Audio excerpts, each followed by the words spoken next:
दोस्तों, इस वीडियो में आप सीखेंगे कि सह अंतःकोण क्या होते हैं। समांतर रेखाओं के अंदर आने वाले बहुत ज़्यादा इंपॉर्टेंट टॉपिक है और स्टूडेंट्स इसमें बहुत कंफ्यूज होते हैं। तो जैसे आपके पास ऐसा क्वेश्चन आ सकता है कि यहाँ पर ये समांतर रेखाएं हैं और एक्स का मान ज्ञात कीजिए।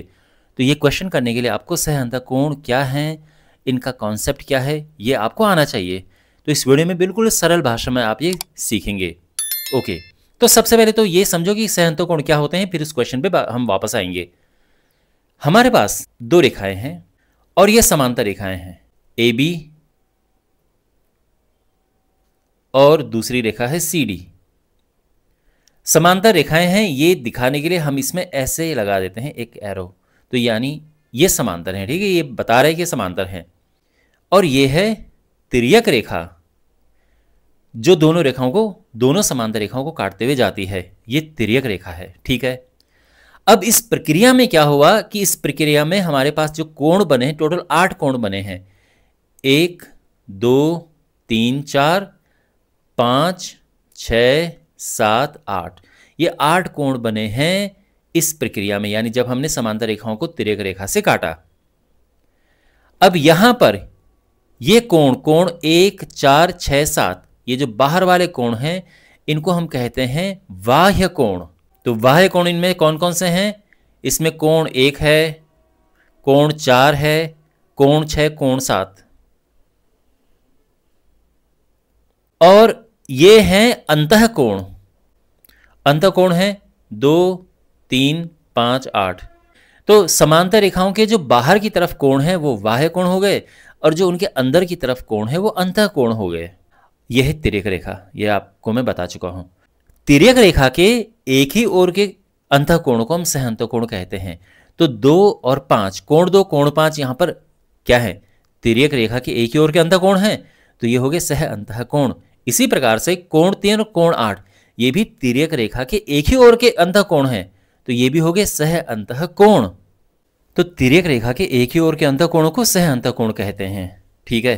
तो यहां पर कौन कौन से ऐसे हैं? तो जैसे मैंने आपको बताया कि यहां पर कोण 2 और कोण 5 सह अंतःकोण हैं, और इसी प्रकार से कोण 3 और कोण 8 भी सह अंतःकोण हैं। ये बात आप समझ गए। अब यहां पर सबसे ज्यादा इंपॉर्टेंट बात है कि जो सह अंतःकोण होते हैं उनको प्लस करके 180 अंश आता है, ये संपूरक होते हैं, ठीक है। तो यहां पर ये कोण और ये कोण, जब आप इन कोणों को प्लस करोगे, जोड़ोगे, तो 180 अंश आता है, ठीक है। तो यहां पर कोण 2 प्लस कोण 5 इनको जोड़कर 180 अंश आएगा। इसी प्रकार से कोण 3 कोण 8 इनको भी जो हम जोड़ेंगे तो ये भी 180 अंश आता है, ठीक है। जब भी दो कोणों को जोड़कर 180 अंश आते हैं तो उन कोणों को हम क्या कहते हैं? संपूरक कोण। और इसीलिए कहा जाता है कि सह अंतःकोण संपूरक होते हैं। ओके, संपूरक किन्हें कहते हैं? दो कोण जिनका योग 180 अंश होता है उनको हम संपूरक कोण कहते हैं, ठीक है। तो सह अंतःकोण संपूरक होते हैं, इनको प्लस करके 180 अंश आता है। तो जब भी यहाँ पर कोई भी इस तरह की सिचुएशन होगी, मान लो कि ये वाला कोण है 110 अंश, तो ये वाला कोण पक्का 70 अंश होगा, क्योंकि इनको प्लस करके क्या आना चाहिए? 180 अंश। तो ये ध्यान में रखना, ठीक है। दोनों कोणों का योग 180 अंश होता है, दोनों जो हमारे पास सह अंतःकोण हैं। बात समझ आ गई कि सह अंतःकोण क्या होते हैं, और उनको जब हम प्लस करेंगे, यानी ये जो कॉन्सेप्ट है ये क्या है, मुझे उम्मीद है कि आपको समझ आ गया होगा कि जब सह अंतःकोणों को प्लस करते तो 180 अंश आता है। और अब कुछ उदाहरण करते हैं इस कॉन्सेप्ट को और मजबूत करने के लिए। अब एक उदाहरण लेते हैं। यहां पर ये दो रेखाएं समांतर हैं और आप देख सकते हैं 120 अंश है और हमने x ज्ञात करना है। तो सिंपली हम क्या लिखेंगे कि x प्लस 120 अंश बराबर ये 180 अंश होगा। और क्यों, क्या कारण है? क्योंकि यह है सह अंतःकोण। तो इस तरह से हम ये कारण लिख देंगे कि यह सह अंतःकोण है। अगर पूरा लिखना है तो होता है कि सह अंतःकोण संपूरक होते हैं, लेकिन इतना पर्याप्त है, सह अंतःकोण लिखना भी काफ़ी है, ठीक है। और यहाँ से आराम से x का मान आ जाएगा। जब x निकालेंगे तो 120 दूसरी साइड जाएगा और ये आ जाएगा 60 अंश, और इस तरह से x आ जाएगा हमारा, ठीक है। अब यहाँ पर यह क्वेश्चन है जो कि आपने थंबनेल में भी देखा होगा। यहाँ पर हमने x का मान ज्ञात करना है। ये दो रेखाएं समांतर हैं, ये तिर्यक रेखा है। तो फिर से हम वही लगाएंगे, वही जो हमने प्रॉपर्टी यूज़ की थी कि इन दोनों कोणों को जब हम प्लस करेंगे तो ये आएगा 180 अंश। ठीक है, इसको और इसको प्लस करके 180 अंश आता है। क्यों? क्योंकि ये हैं सह अंतःकोण।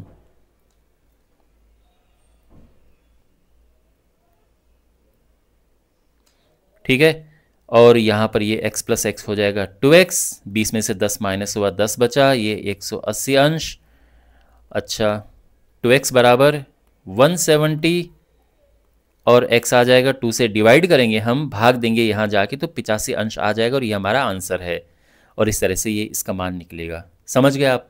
एक और उदाहरण लेते हैं। यहाँ पर आप देखो ये लाइंस पैरेलल हैं, x और y यहाँ पर आप देख सकते हैं, इनका अनुपात दिया है 3:2 और हमने x और y का मान ज्ञात करना है।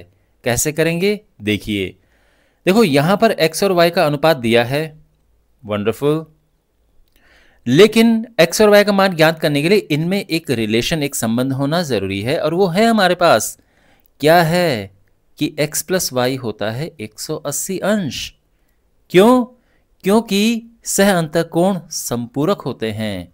तो यहां पर अगर हम सीधा लिख दें सह अंतःकोण, और अब x और y आराम से निकल जाएगा। कैसे? देखो, सिंपल है। जब x निकालना हो, देखो अनुपात दिया है और उनको प्लस करके दिया है, तो क्या करना चाहिए? देखो 3 आएगा ऊपर, यानी 3 x वाला हिस्सा 3 है, और नीचे उनको दोनों को प्लस करके आएगा, यानी 3 + 2 गुणा x प्लस वाई क्या है यहाँ पर 180 है, तो ये हो जाएगा 3/5 गुणा 180, और ये आ जाएगा 108 अंश।